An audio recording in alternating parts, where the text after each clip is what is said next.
મહીસાગર જિલ્લાના વીરપુર તાલુકામાં વરસાદ બાદ રસ્તાઓની હાલત ફરી એકવાર ચર્ચાનો વિષય બની છે। વીરપુર ધોરાવાડા મુખ્ય માર્ગ પર વરસાદી પાણીના યોગ્ય નિકાલના અભાવે રસ્તો કોતરમાં ફેરવાઈ ગયો છે, જેના કારણે વાહન ચાલકો અને સ્થાનિક લોકોને ભારે મુશ્કેલીનો સામનો કરવો પડી રહ્યો છે।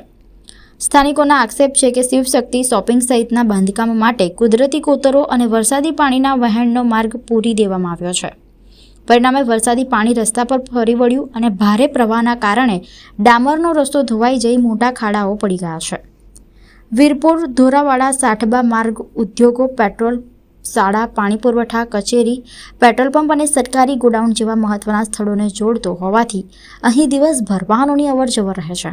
ઉપરાંત ગ્રામ્ય વિસ્તારના વિદ્યાર્થીઓ અને ખેડૂતો પણ આ માર્ગનો ઉપયોગ કરે છે।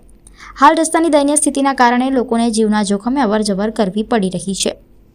સ્થાનિકોએ તંત્ર સામે યોગ્ય ડ્રેનેજ વ્યવસ્થા અને તાત્કાલિક માર્ગ મરામતની માંગ ઉઠાવી છે।